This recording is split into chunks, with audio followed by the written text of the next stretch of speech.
देश भर में कोरोना अपना पंजा और शिकंजा पसारता जा रहा है, कसता जा रहा है।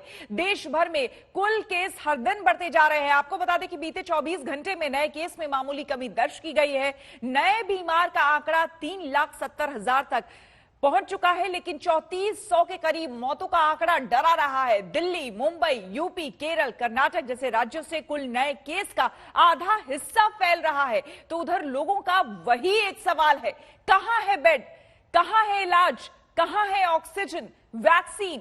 क्या कर रही है सरकार? कब तक जारी रहेगी मौत की कतार? तो आपको बता दें कि इस वक्त थोड़ी राहत की खबर, देश में कोरोना के नए केस में थोड़ी गिरावट दर्ज की गई है, लेकिन स्थिति अब भी भयावह है। आपको बता दें, अब भी लगातार जिस तरह से मौत का आंकड़ा बढ़ रहा है, देखिए 3,78,147 नए केस हैं, जो कि पिछले 24 घंटे का आंकड़ा आपको हम दिखा रहे हैं।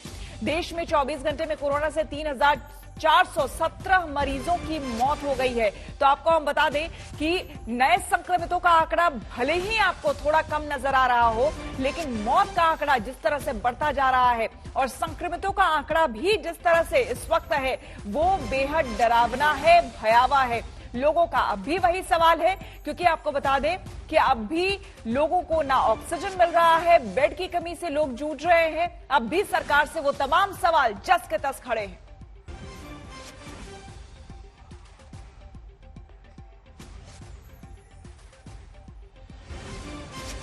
और हमारे तमाम संवाददाता हमारे साथ जुड़ गए हैं अलग अलग जगहों से। आपको बता दें, कुमार कुणाल हमारे साथ जुड़ चुके हैं दिल्ली से, उनसे हम बातचीत करेंगे। और हमारे साथ रवीश पाल सिंह भी जुड़ गए हैं भोपाल से, उनसे हम मध्य प्रदेश का हाल जानेंगे। साथ ही आरा से जुड़ गए हैं आशुतोष हमारे संवाददाता, और बाकी और भी संवाददाता हमारे साथ हैं, उनसे भी हम जानकारी लेंगे। लेकिन सबसे पहले हम आपको कुणाल के पास लेकर चलते हैं। कुणाल, आपसे हम जानना चाहेंगे, आंकड़े कम जरूर आज पिछले 24 घंटों में हमारे देश के दिखाई दिए गए हैं नए संक्रमितों की, लेकिन स्थिति क्या है ग्राउंड लेवल पर? तो अब भी वही खबरें आ रही है, लोगों को परेशानी हो रही है, ऑक्सीजन की कमी, बेड्स नहीं। बिल्कुल, जहां तक बात है कि किस तरीके से जो पूरा कोविड मैनेजमेंट है, वो अब भी 2 हफ्ते निकल गए हैं लॉकडाउन हुए दिल्ली में, लेकिन अब भी जो दबाव है उस पर वो बाकायदा बना हुआ है। हमारे पास जो जानकारी लगातार मिलती है, ऑक्सीजन सप्लाई की कमी अलग अलग हॉस्पिटल में, साथ ही साथ बेड के लिए भी लोग दर दर भटक रहे हैं, दवाइयां नहीं मिल रही हैं। लेकिन इस बीच में जो दूसरी तस्वीर है जहां हम खड़े हैं, वो है वैक्सीनेशन सेंटर की, जहां पर आज 18 साल से लेकर 45 साल के बीच में जो आयु वर्ग के लोग हैं, उनको वैक्सीनेशन देने की प्रक्रिया इस समय दिल्ली में शुरू की गई है। आज पहला दिन है, तो लंबी कतार हमें दिखाई तो पड़ रही है, लेकिन जो चिंताएं हैं वो कहीं इससे बड़ी हैं। चिंता की लकीरें ये हैं कि आखिरकार जो इंतजाम होने चाहिए थे सरकारों की तरफ से, वो इंतजाम अभी भी नाकाफी। रात रात में सुबह तक लोगों के फोन इसी तरीके से आते हैं कि कहीं पर भी बिस्तर का इंतजाम नहीं है। अगर बिस्तर मिल भी गया तो लोगों को अंदर जो इलाज मिल रहा है उससे लोग बहुत ज्यादा संतुष्ट नहीं है। ऑक्सीजन की सप्लाई बहुत बड़ी चिंता। वैक्सीनेशन को लेकर भी हम कुणाल आपसे आगे हम जानकारी लेंगे। आप सभी हमारे साथ बने रहे, क्योंकि कई सेंटर से खबरें ये आ रही है कि वैक्सीन ही वहां पर उपलब्ध नहीं है। इस बीच आपको बता दें कि आखिर उन राज्यों का क्या है नया प्लान जहां कोरोना की मार तगड़ी है? क्या सरकारें कुछ करने जा रही है ताकि लोग बिन इलाज दम ना तोड़े? ऑक्सीजन की उपलब्धता लगातार बनी हुई है, निरंतर बनी हुई है, और हर अस्पताल को आवश्यकता अनुसार ऑक्सीजन उपलब्ध कराया जा रहा है। उपलब्धता और बढ़े, इसके लिए हम सब लोग प्रयास कर रहे हैं। IOCL से 3 टैंकर लिए गए हैं, जिसके माध्यम से ढुलाई का काम और बढ़ाया जा रहा है। 8 नए प्लांट शुरू किए गए हैं, जहां पे सिलेंडर भरे जाते हैं, रिफिल किए जाते हैं।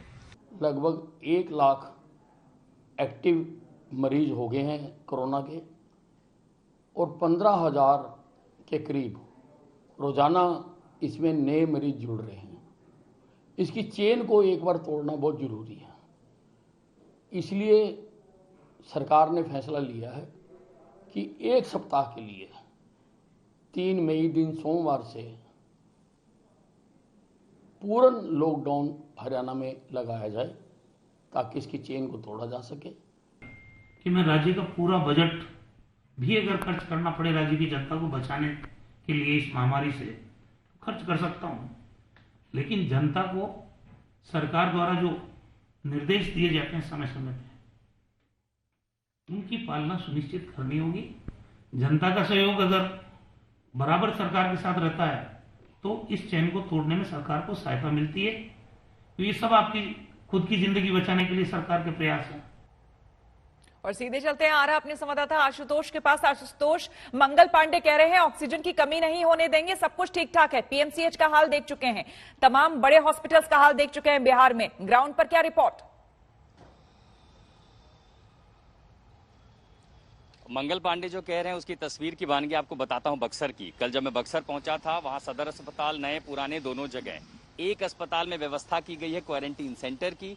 50 तो मरीज हैं, लेकिन ऑक्सीजन बेड जितने हैं क्या उतने पर्याप्त हैं? 3 मरीज मेरे आंख के सामने आकर के लौटा दिए गए क्योंकि ऑक्सीजन बेड नहीं था। नए सदर अस्पताल में इमरजेंसी वार्ड में वहां एक मरीज को रखा गया था। तीमारदार कह रहे हैं कि देखिए 2 सिलेंडर चढ़ाए, कह रहे हैं सिलेंडर लेने हम क्या खुद जाएंगे। डॉक्टर कह रहे हैं देखिए जितनी सप्लाई है और जितने मरीजों की संख्या बढ़ रही है, हमें उसमें संतुलन काबिज करना पड़ता है। एक कहता है कि जाइए डॉक्टर से भेजिए, डॉक्टर कहता है मैनेजर से बात कीजिए। इन सब बदहाली के बीच में बिहार में ग्रामीण जो स्थिति है वहां पर संक्रमण तेज फैला है। ऑक्सीजन की जरूरत वाले मरीजों की संख्या बढ़ रही है। जो व्यवस्था है वो सरकारी अस्पतालों में बिल्कुल नाकाफी है, चरमरा रही है। खांसी का कफ सिर्फ मेडिकल ऑफिसर कह रहा हमारे पास नहीं है, इसलिए प्रिस्क्रिप्शन देकर है कि जाइए बाहर से लेकर के आइए। हाथ में इंजेक्शन तो लगाया, लेकिन उसके साथ एक पट्टी लगती है, वो पट्टी नहीं है। वो तक जो मरीज के तीमारदारों को कहा गया कि जाइए बाहर से खरीद के लाइए। तो न जहां दवाई है, न ऑक्सीजन है, न पर्याप्त बेड हैं, ये बिहार है। और अभी तो सिर्फ पहले दिन की तस्वीर हमने बक्सर में देखी, आजारा में हूँ, यहाँ भी मेडिकल कॉलेज में जमीन, ये भी कहा जा रहा है कि कई जगहों पर तो ऐसे हालात हैं कि मरीजों को बेड नहीं है, इसलिए जमीन पर सुला करके। बिल्कुल आशुतोष, अभी आप आरा से रिपोर्टिंग कर रहे हैं, लेकिन बक्सर में आपका जो रिपोर्ट है वो अब एक बार देख लेते हैं। दरअसल बिहार के गांव कस्बों तक कोरोना से लोग किस कदर से तड़प रहे हैं और सरकार क्या कर रही है। कोविड-19 का संक्रमण इस तरह से फैल रहा है जैसे कि बिहार का सिस्टम हाफ रहा हो। हमारे संवाददाता आशुतोष की बक्सर से ये रिपोर्ट देखिए।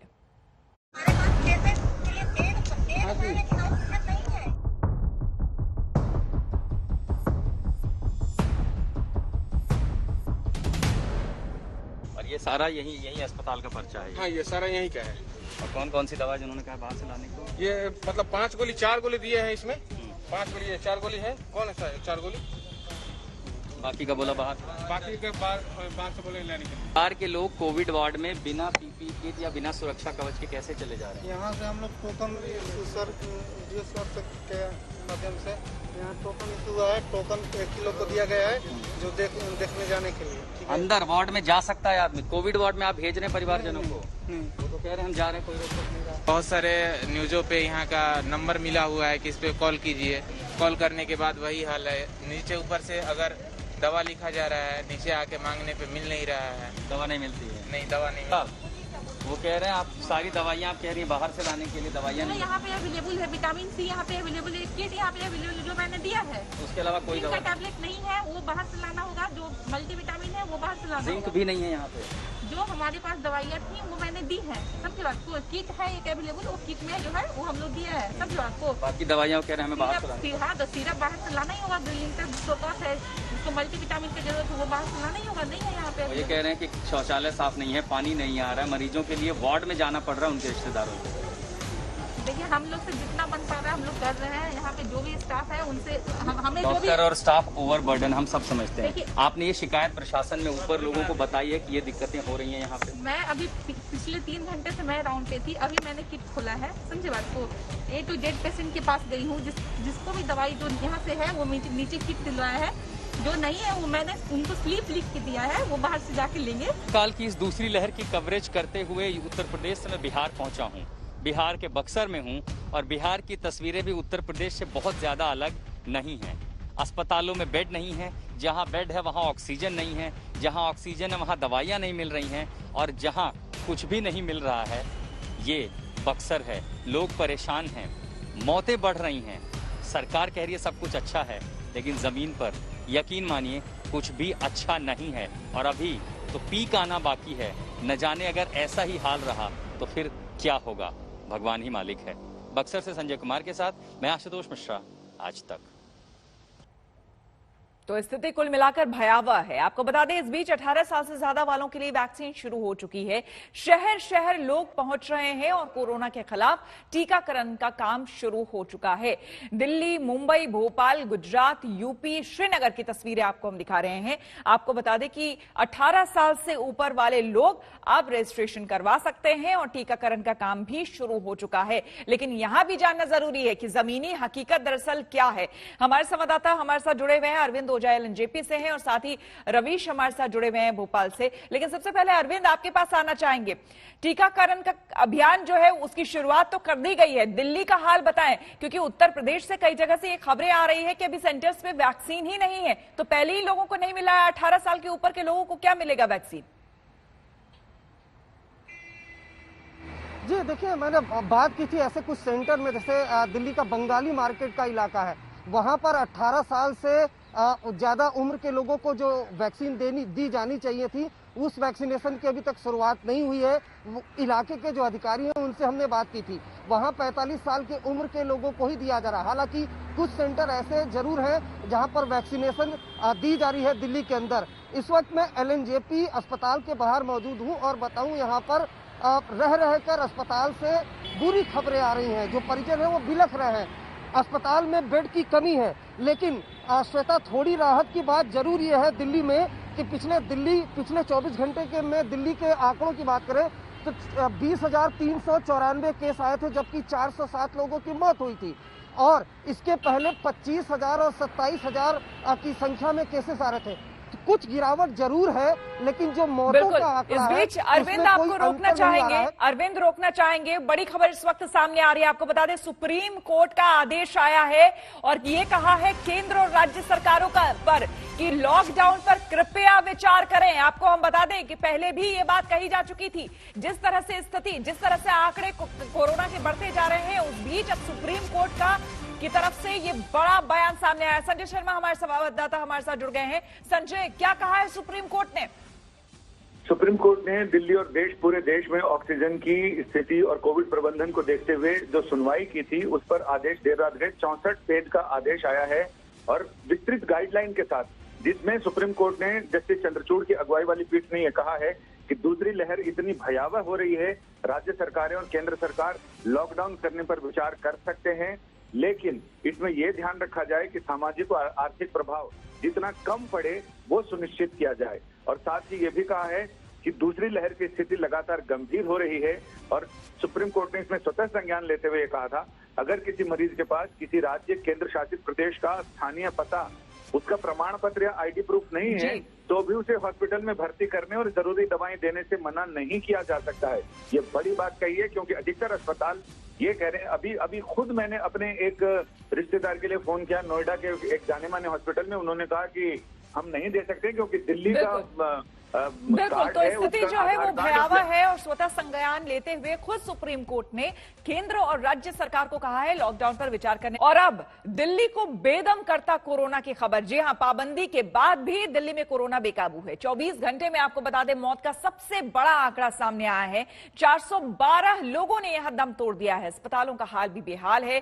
कल ही ऑक्सीजन की किल्लत से बतरा अस्पताल में 12 मरीजों की मौत हो गई।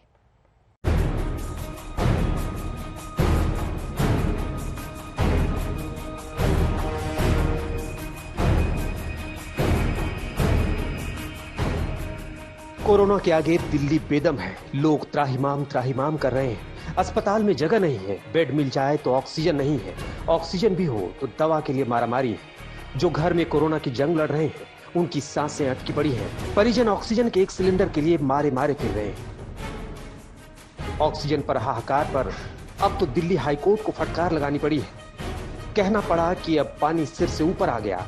केंद्र सरकार को सख्त लहजे में आदेश दिया कि दिल्ली को आवंटित ऑक्सीजन का कोटा मुहैया कराया जाए। दिल्ली के मुख्यमंत्री केजरीवाल का कहना है कि राजधानी को 976 मीट्रिक टन ऑक्सीजन की जरूरत है, लेकिन 490 मीट्रिक टन ही आवंटित किया गया है और इनमें 312 मीट्रिक टन ही मिल पा रहा है। तो अब 976 टन ऑक्सीजन की जरूरत है। उसके अगेंस्ट में अगर 312 टन ऑक्सीजन हमें दिल्ली को दी जाएगी तो कैसे काम चलेगा? आज सारे अस्पतालों के अंदर हाहाकार मचा हुआ है। कई अस्पतालों ने बोला है कि उनको अपने पेशेंट्स निकालने पड़ेंगे। तो दिल्ली को ऑक्सीजन चाहिए। कहने को देश की राजधानी है, यहाँ दो सरकारें हैं, लेकिन कोरोना ने जमीन पर ला खड़ा किया है। 24 घंटे में मौत सबसे ज्यादा लोगों की हुई। 412 लोगों की महामारी से मौत हो गई। एक दिन में 25,000 से ज्यादा नए केस आए हैं। दिल्ली में लॉकडाउन एक हफ्ते और बढ़ा दिया गया, लेकिन इन पाबंदी का असर नहीं दिख रहा। कोरोना अब भी पैर फैलाता जा रहा है। उम्मीद थी कि वैक्सीनेशन की रफ्तार बढ़ेगी और कोरोना भागेगा, लेकिन वैक्सीन की कमी ने राज्य सरकार को बैकफुट पर ला दिया। मेरी सब लोगों से रिक्वेस्ट है, अभी वॉक इन नहीं है तो सेंटर्स के ऊपर लोग लाइनें ना लगाएं कि भाई मेरी पहले लाइन, सबको अपॉइंटमेंट मिलेंगे, आप अपॉइंटमेंट ले लें, अपना ऑनलाइन अपॉइंटमेंट लें और जो अपॉइंटमेंट आपको मिले उसी के हिसाब से सब लोग आएँ, बिना रजिस्ट्रेशन के और बिना अपॉइंटमेंट के ना आएँ।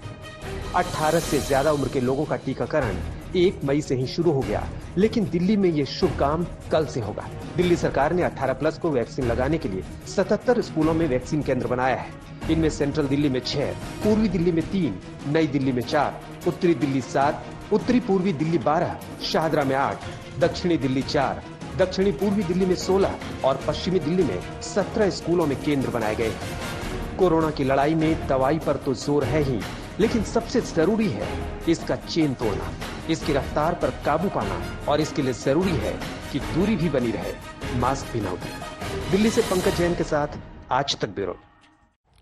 चुनावी जीत के जश्न में कोरोना प्रोटोकॉल टूटा तो आयोग ने सख्ती का ऐलान कर दिया है। चुनाव आयोग ने बंगाल में टीएमसी के जश्न पर संज्ञान लेते हुए एसएचओ को सस्पेंड करने और केस दर्ज करने का आदेश दिया है।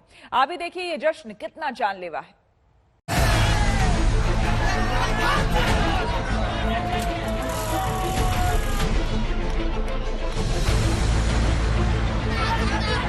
नारे लग रहे हैं, जश्न मनाए जा रहे हैं, पटाखे फोड़े जा रहे हैं। यह है जीत का उत्सव, लेकिन इस विजय पर्व में कोरोना की गाइडलाइंस धरी की धरी रह गई। ना मास्क, ना कोई दूरी। मद्रास हाईकोर्ट ने चुनाव आयोग को कोरोना फैलाने के लिए जिम्मेदार ठहराया था। इसके बाद आयोग ने नतीजे के बाद विजय जुलूस और जश्न पर रोक लगाया था। लेकिन आयोग के आदेश का क्या हुआ, आप तस्वीरों में देख सकते हैं। बंगाल में जैसे ही ममता बनर्जी फिर से सत्ता में लौटती दिखी, टीएमसी समर्थकों के सब्र का बांध टूट गया। ममता बनर्जी के घर के बाहर भारी संख्या में टीएमसी समर्थक जुट गए। गाजे बाजे के साथ लोग जश्न मना रहे थे। पुलिस मौजूद थी, लेकिन बस मूक दर्शक बनी हुई। पुलिस काफी असहाय नजर आ रही है। कुछ अधिकारी जरूर आए थे, वहाँ पे आप देखिए कोशिश कर रहे हैं वो कि भीड़ को कैसे तितर बितर किया जाए, क्योंकि लगातार चुनाव आयोग की जो गाइडलाइंस है उसके मुताबिक इस तरह का जश्न की बिल्कुल अनुमति नहीं है। एक तरफ कोरोना की इससे मौत के आंकड़े लगातार बढ़ते चले जा रहे हैं, दूसरी तरफ आप देखिए गाजा बाजा पूरा चल रहा है। यहाँ पे जो पुलिस अधिकारी है वो रोकने की कोशिश कर रहे हैं, पर पुलिस की कोई सुन नहीं रहा है। यहाँ पे आप देखिए कि तमाम जो पुलिसकर्मी है लगातार कोशिश कर रहे हैं, कई लोग मास्क भी नहीं पहने हुए हैं। आसनसोल में भी ऐसी ही तस्वीर दिखी। लोग जीत के जश्न में मस्त हो गए, गुलाल उड़ने लगे, पटाखे फूटने लगे। सूबे की जो मुख्यमंत्री हैं अभी सत्ता पे दोबारा काबिज होने वाली है, और उनके लिए भी ये तस्वीरें बहुत जो है चिंता का विषय होनी चाहिए, सियासतदानों के लिए भी, क्योंकि तृणमूल कांग्रेस ने पहले भी कहा था कि चुनाव आयोग की गाइडलाइंस का पालन होगा, पर उसकी धज्जियां उड़ती हुई यहाँ पे दिख रही है। मास्क भी জিত যায়, আমরা এটাই জয়। মরে গেলে চিন্তা নেই, যদি দিদি জিতে গেছে আমরা মরে গেলে চিন্তা নেই। बड़े नेता जश्न ना मनाने की बात कर रहे हैं, अपने समर्थकों से अपील भी कर रहे हैं, लेकिन समर्थक कहां मानते हैं, उन पर कहां किसी का वश चलता है। यह हाल सिर्फ बंगाल या तमिलनाडु में नहीं, बल्कि यूपी का भी है, जहां पंचायत चुनाव के लिए मतों की गिनती हो रही है। मतगणना केंद्र के बाहर लोगों की भारी भीड़ है, ना कोई सोशल डिस्टेंसिंग है, ना मास्क है, ना कोई फिक्र। पुलिस मौजूद है, लेकिन लाचार। कहीं कहीं पुलिस ने सख्ती भी दिखाई, लेकिन लोगों के आगे उनकी एक न चली। हाथरस में तो प्रत्याशी और उनके एजेंट एक के ऊपर एक लदे जा रहे थे। पुलिस ने लाठियां बरसाई तो थोड़ी देर के लिए सब कुछ ठीक रहा, लेकिन फिर हालात वैसे ही हो गए। कोलकाता से मौसमी सिंह के साथ आज तक ब्यूरो।